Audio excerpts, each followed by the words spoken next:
Yeah, my intros have gone down the drain.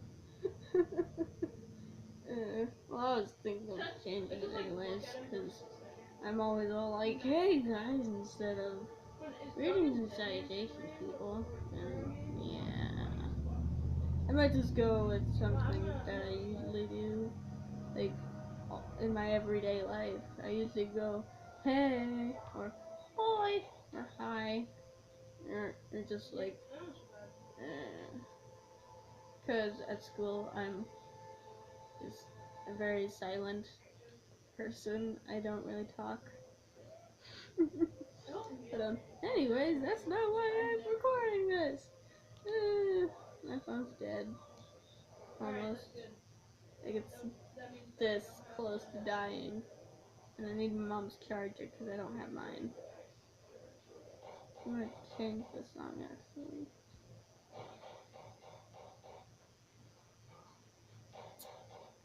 This isn't exactly setting the mood. I mean, look at this.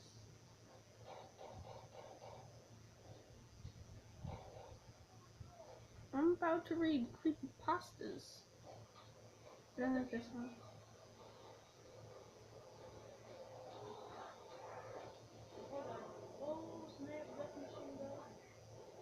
But anyways, I'm not done with this one because I haven't really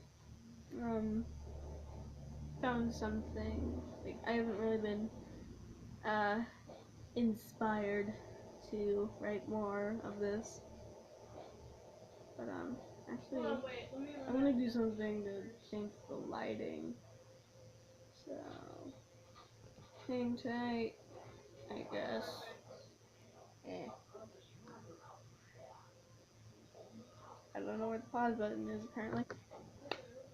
Okay, I just darkened the room. I mean, this is like creepypasta. It's supposed to be dark. Oh my god, more Maroon 5, what the heck? What the? Anyways, whatever. Well, that's what I'm listening to. You guys aren't hearing anything. But, first creepypasta, or actually, should I go with the long one or the shorter one?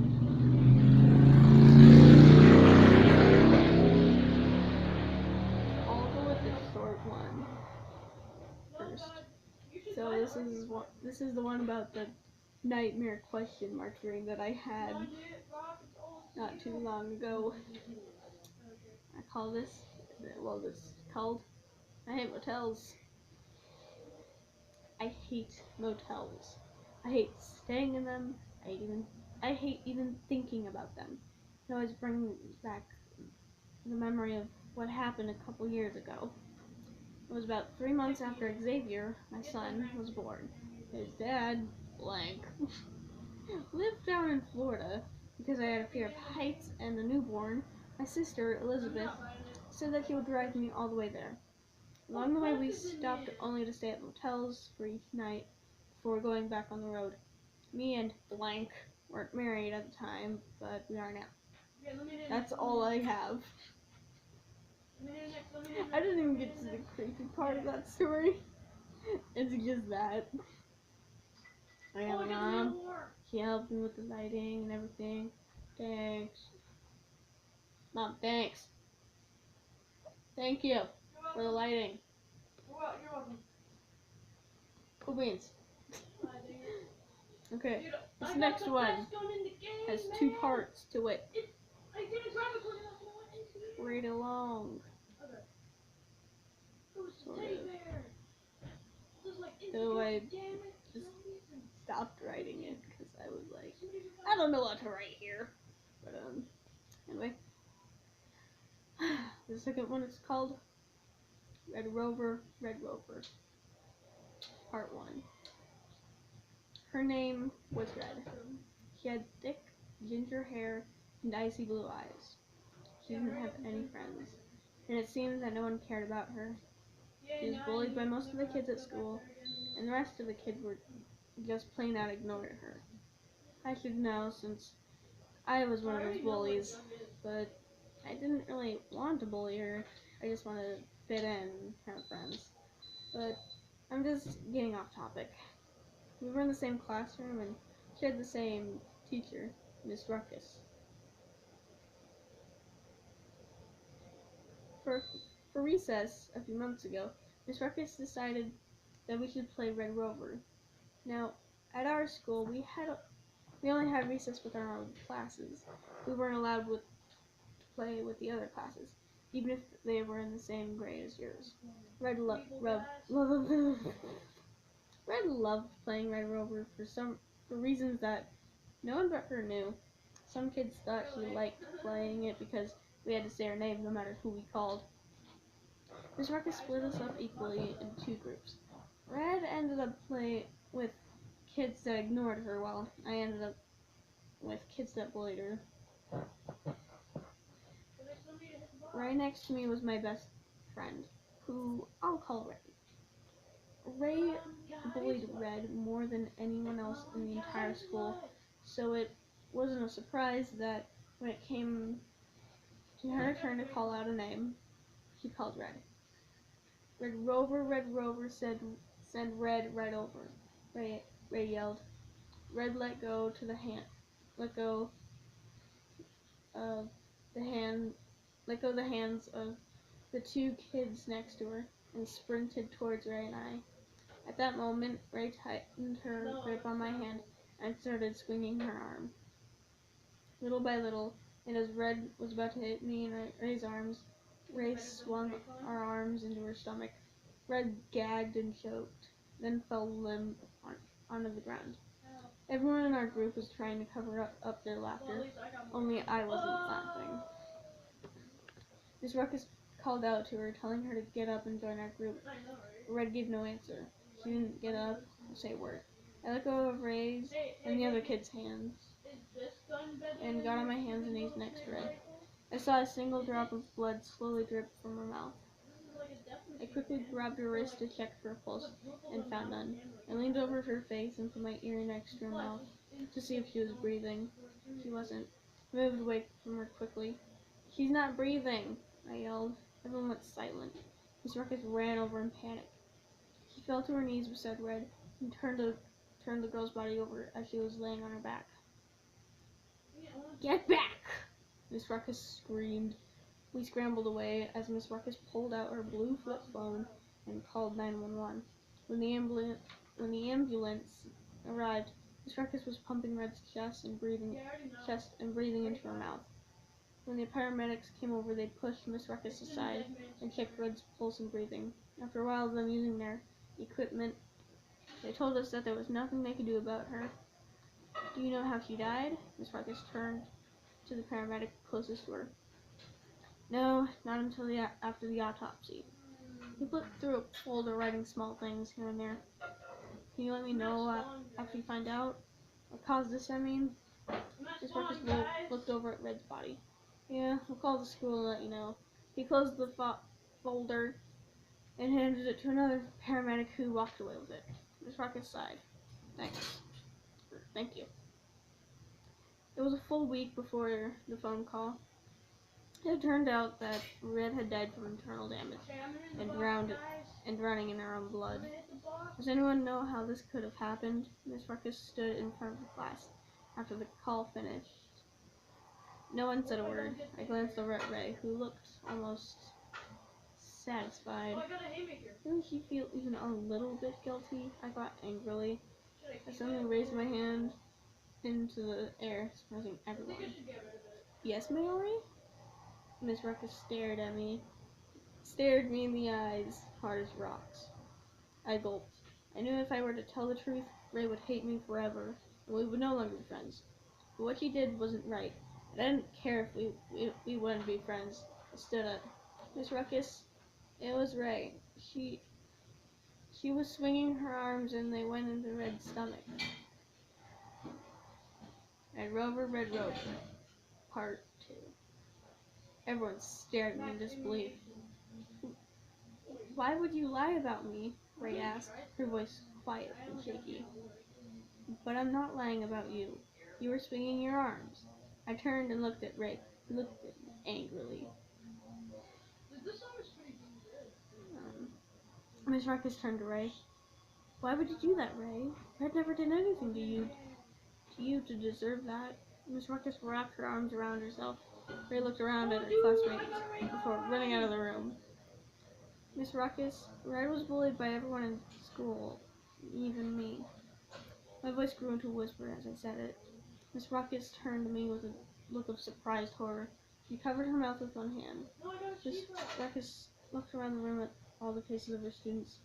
After that, Miss Ruckus quit her job as a 5th grade teacher, and no one saw Ray again. At least until I found her corpse in almost the exact spot where Red died. Her body had been mutilated, her stomach ripped to shreds of cloth and organs, her right eye was gouged out, there were scratches all along her arms and legs, and her neck was bent and twisted unnaturally, like it was made of Play-Doh. I told the principal, who called the cops. They had me lead them before I found Ray and answered what questions they had about her. Afterwards, more kids started disappearing and ending up at the same spot Red died at. And I was always the one who would find them mutilated bodies at the same time, too. It was all the same, too. Something was always twisted unnaturally. The right eye was always gouged out and gone. And either the stomach or face was ripped to shreds. My parents were worried that I'd end up like one of those mutilated kids. But they let me stay at that school anyways.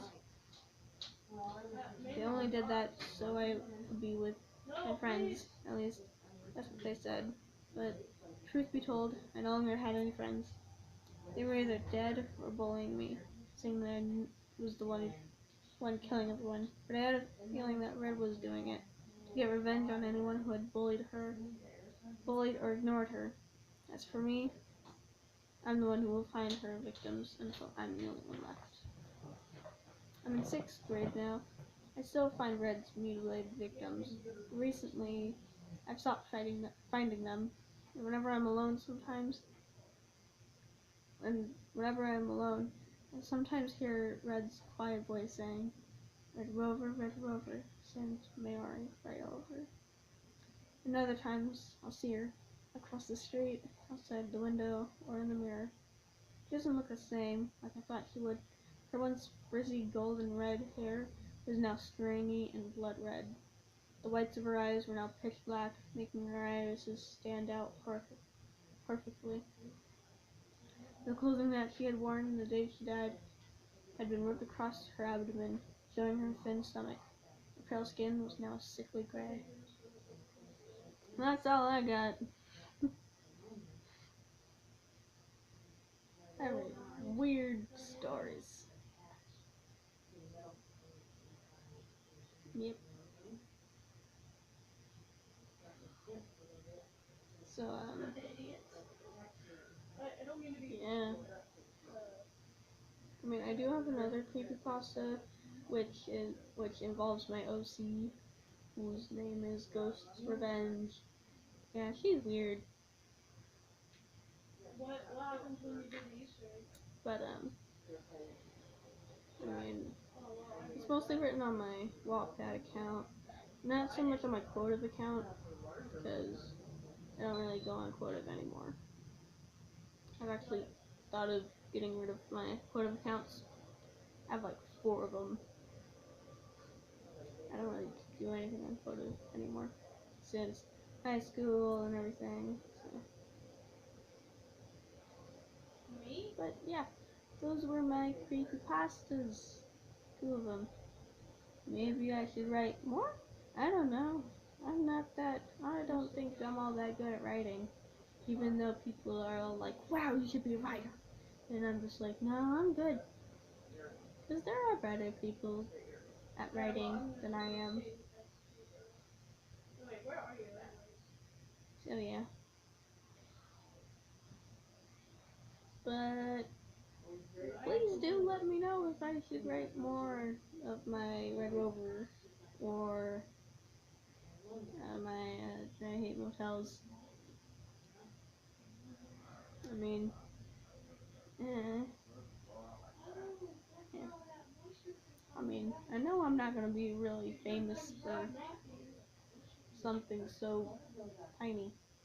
I mean, like, it doesn't really matter. But I don't really care. Here we are, don't turn away now. We are the warriors that built this town from dust. Oh. Messed up. We're the warriors that built this town from dust.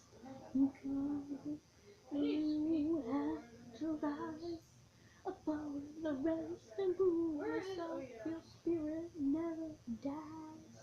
Farewell, I'm gone to take my throne above.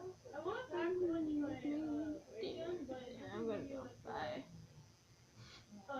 Thanks for watching. I have problems.